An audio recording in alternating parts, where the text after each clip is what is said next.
My name is Rustam Beg, and this is my story.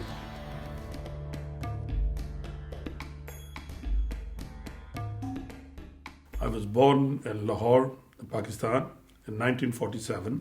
My uncle, he was already here. So, they talked to my father that if they want us to come to this country, they take them.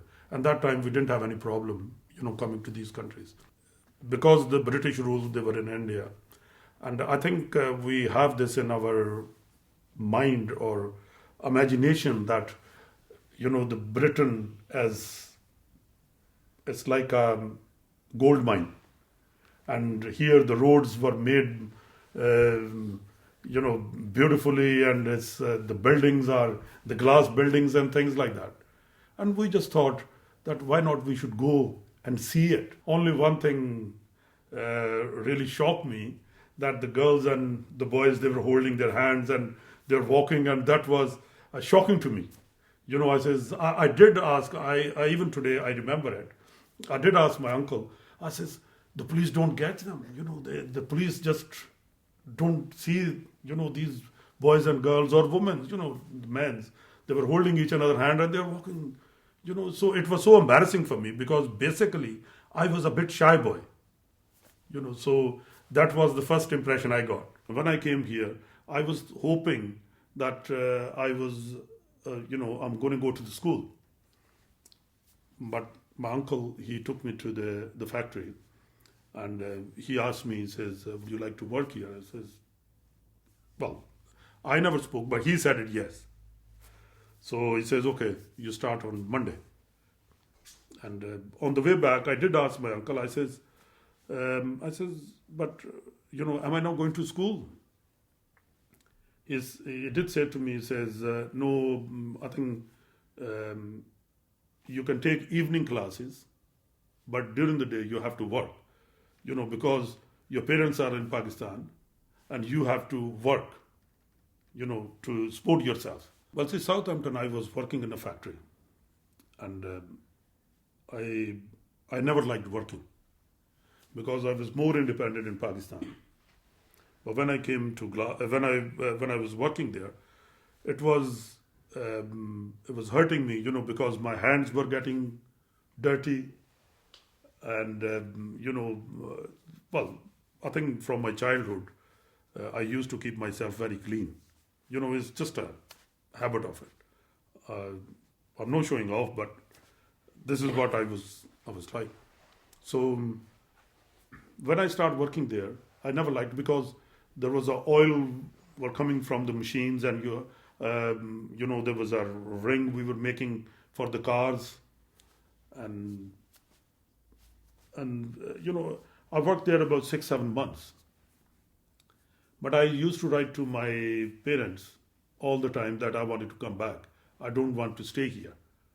I was my mother or my father, they said, if you don't like it here, you come back.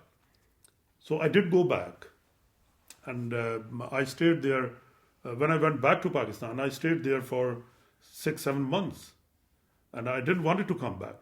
But when I went back to Pakistan, I was sort of, I wasn't doing anything there, where I start working here, and I was earning money. So when I went back there, even for 6-7 months, I could not go back to college. I could not do anything. So I came, after, I think I went in January, but I came back August, September. I remember even, I came back. But when I came back, I came back to Southampton again. And I tried to find a job, which, where I left. I think it was 1969, probably, when one of my cousins, she was getting married here. When we came for the wedding, I went to, we attended the wedding, and then I went to see the SMT, the buses, the red buses. They used to have a depot, Old Kilpatrick. And I went to see them there. as a conductor, they took me. That was the first time, when I came to Glasgow.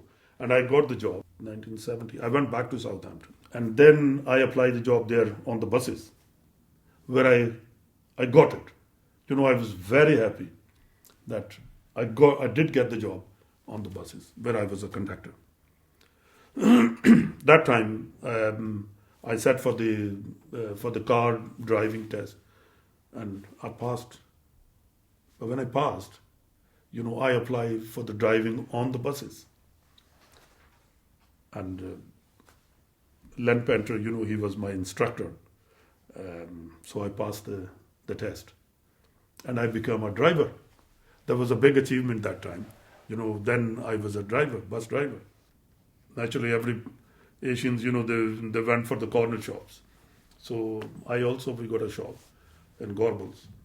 And that was, before the shop, I went to the markets, all the markets, Inglestown and Paisley. And I worked there for, I think I started markets in 1975 till